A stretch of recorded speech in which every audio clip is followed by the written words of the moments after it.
Hi, I'm Corinne, and welcome to Goodbye Gluten, where saying goodbye to gluten does not mean saying goodbye to great food and great taste. So please like this video, share it with friends, and subscribe to our channel. Secondary intro, take one.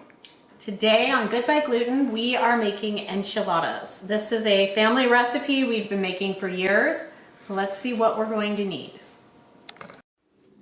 So with making our enchiladas tonight, this is going to take you anywhere from 30 minutes to an hour, partly depending on the quantity you are making. This has been scaled down from a family recipe. I'm making this for 2 people with maybe a day of leftovers. What Greg and I have found is with the original recipe that did a great big, 9 by 11 pan, we'd be eating on it between us for a very long time, and leftovers are great, but they get old fast. So anyway, what we're going to need is we're using ground beef. This is about 3/4 pound of ground beef. And then for seasoning, you can either use a seasoning packet. So there are some really good gluten-free ones. We prefer to do our own seasoning blend so that we can adjust the spices and seasons based on what we're in the mood for that day, as well as what our personal tastes are. So we've got salt and pepper, always, some chili powder, some cumin, some oregano, and some basil. And then we're going to add some diced green chilies. This is going to be in the meat, as well as in our sauce to top it. And then here's a little trick my, grandmother taught me a million years ago, it seems like. If you want to stretch your meat and add a little extra protein, add your beans to it. So I did this when my kids were little. I'd add a can of refried beans to my taco meat. So we'll add about half this can of refried beans. If you prefer regular, like a red kidney bean, you could absolutely add that instead. Or if you wanted to make this vegetarian or meatless, you could use beans instead of the ground meat. You could also use ground turkey or chicken if that's your preference. Then we've got an 8x8 baking pan, and we're using the Mission corn tortillas. We'll warm these up when we're ready. And then we have about 2 cups of shredded cheese. We have cheddar and a pepper jack. So all this will go into our enchiladas. And then for our sauce, we are using a red enchilada sauce. That'll be part of it. But we're also going to use the gluten-free cream of chicken soup mixed with some sour cream and the rest of the green chilies. So let's get cooking. All right, so we're gonna put the stove at about a medium high-ish. I'm gonna give it a slight drizzle of olive oil. Not very much, just a hint, because I don't want it sticking. Okay, my oil is shimmering, and I'm going to be very careful and not touch the Ziploc bag to the pan. Discard that. I'm going to break this up.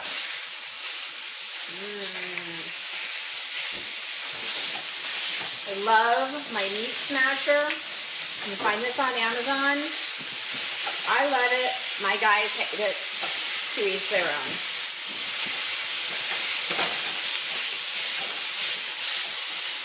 Smasher. No. Or smasher.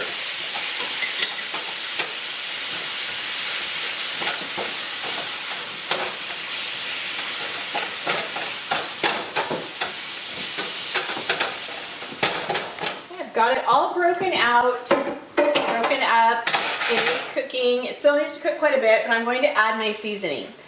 This is where it gets challenging for some people because it's really to taste. So I would say start with a little. Once your meat's cooked, taste it, see. But we're going to do about a teaspoon of cumin, a teaspoon of oregano, a teaspoon of basil. I'm going to say probably a half a teaspoon of chili powder. We'll see. We might add a little more, might add a little more, less. Again, it's to taste. Bit of salt. If you can find Mexican oregano, it's better. And then a few cracks of black pepper.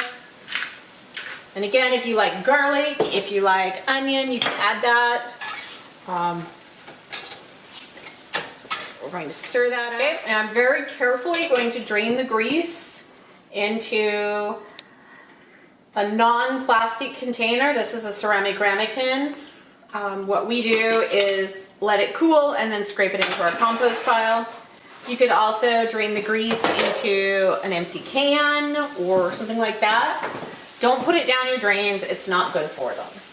So now we're going to first taste our meat and see, kind of, do I need to adjust the seasoning? A big piece. All right, that one fell out.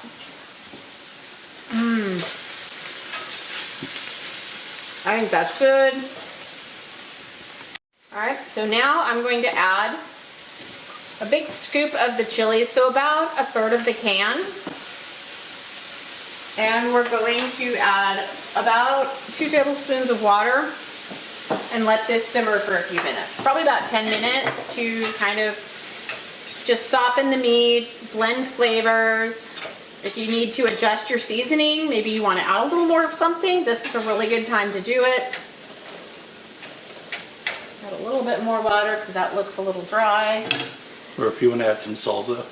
You could also add salsa, that's a really good thing. So we're going to cover this, put it down to about a low for about, we've set the timer for 6 minutes. We're going to let this simmer and cook for just to soften that ground beef. The next step will be to add our refried beans and warm all of that up. In the meantime, let's get started on our sauce for the enchiladas. All right, so we're going to make our sauce. First off, we've got the Campbell's cream of chicken. We'll get to that in just a second. We got some sour cream. We're going to use about a cup. This is something, again, if you're making it for more people, you'll want to use more. We'll start with that. We're going to use, again, about a third of the can of green chilies. Okay, so I have our Campbell's gluten-free cream of chicken. You would not believe the number of stores Greg went to looking for this. If you cannot find it, or you're like me and just don't really see the need of cream of chicken soup, you can do this by using the sour cream, the green chilies, and some chicken broth. It works the same, it's just a little bit thinner of a sauce. So just keep that in mind. So we're going to mix this up. Now this sauce will go on the bottom of our pan as well as on the top of our enchiladas. And I don't remember it being this, the cream of chicken being this yellow, but it's interesting. Obviously we've done without it for a number of years. So we have this mixed up and that's ready to go. So we'll set this aside for when we are ready to begin. All right, our timer's up. We're going to add in our refried beans now. We're going to give this a quick little stir. Doesn't that look good? We're going to add in, because this is a small batch, we're going to add about half of this can of refried beans. My favorite is the Rosarita brand. You could definitely use whatever brands you like or you have available. And now we just want to mash this in. This is also a really good time to preheat your oven, about 350. So I'll do that here in just a second.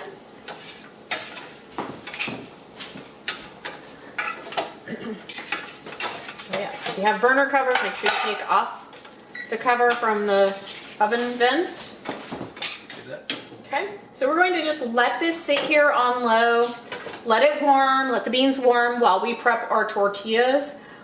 So the corn tortillas need to be warmed slightly before we use them. I have some wet paper towel, damp paper towels, and I'm just going to layer these in, a couple of them per line. Our pan will hold about 6 tortillas, so that's how many we'll put in there. If we need more, we can warm up more in a minute. And then I am going to put these in the microwave for about 30 seconds.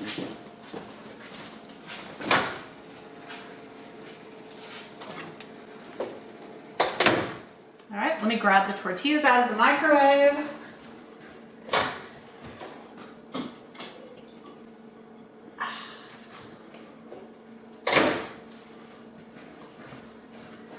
going to cover them in a tea towel so that they stay warm. All right, first things first, we're going to take a couple of scoops of the sauce and put it right down here on the bottom of the pan. This just adds a nice creamy texture and a little bit of sauce on the bottom. Don't need much, just enough to keep everything from burning and drying out. So we'll set this aside. Push this over here. I'm gonna go grab the meat. All right, so we have our meat. I'm going to set up my assembly line. I typically work kind of from the middle. I have my cheese here. All right, so I have everything set up. I have my tortillas here at the front, 2/3 of my towel staying warm. I'm going to assemble on the end of the towel because it's already going to go in the wash when we're done anyway, so let's save on some cleanup. I'm going to take a tortilla. You can see it's nice and pliable. First thing I'm going to do is put in a scoop of the meat and bean mixture, probably about, I don't know, 2 tablespoons. The idea is to fill it without overfilling it. And then I'm going to take a little bit of the cheese on the inside. The cheese is the glue that makes everything taste really good. Cheese is love. And then I'm going to roll it up. I don't want to roll it too tight, but I also want it tight enough that it's not going to explode on me. And moving on to the next one.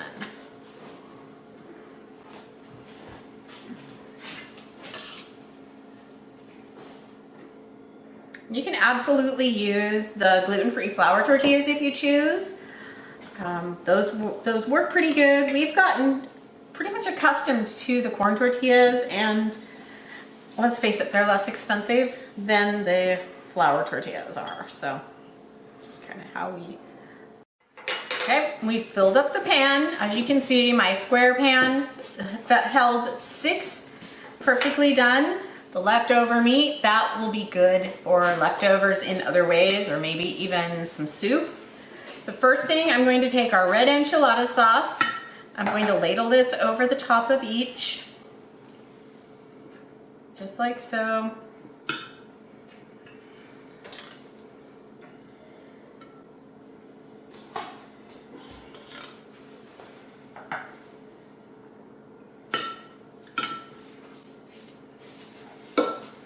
Set that aside. We're going to take our sour cream mixture and plop this on. Definitely not going to use all of this because it's going to be too much. So that's what you kind of need to think about, is how much sauce versus, but with the gluten-free tortillas, they do dry out a lot more. So you kind of have to think about that. But I should have done about half the sauce.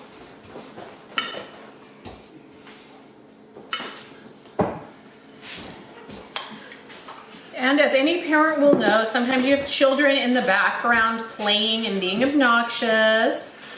In my case, I have adult children, i.e. my cameraman and our sound tech.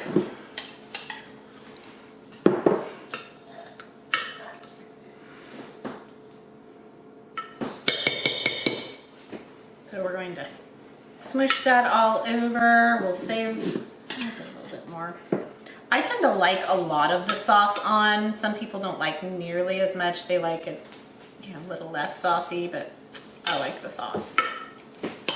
Okay, now for the best part, we're going to take the rest of this cheese, put it over the top.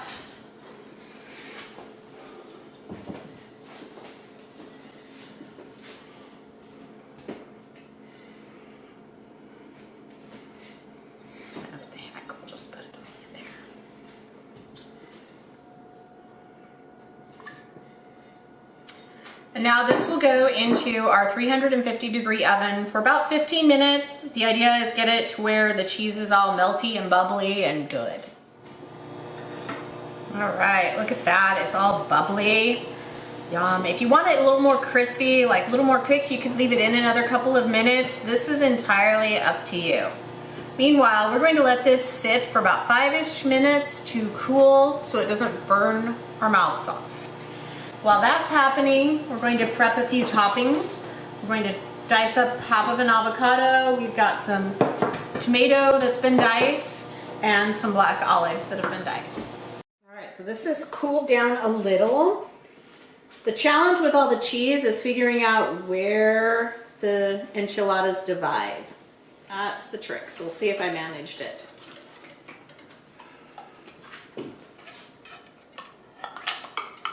Yes, I did, approximately. Oh, that looks so good. That looks so good. My nose has gone to heaven. I'm going to put some olives on top and a few pieces of tomato. You could also garnish this with some lettuce or some cilantro if that floats your boat. Cilantro. It's not allowed in our house, so Greg will just have to whine and snivel about it. Cilantro. Okay, so let's give this a try. It's not an enchilada without cilantro. Got that sauce. Got some meat in here. Look at that. That is really, really good. So there you have it. Enchiladas, a great family dinner.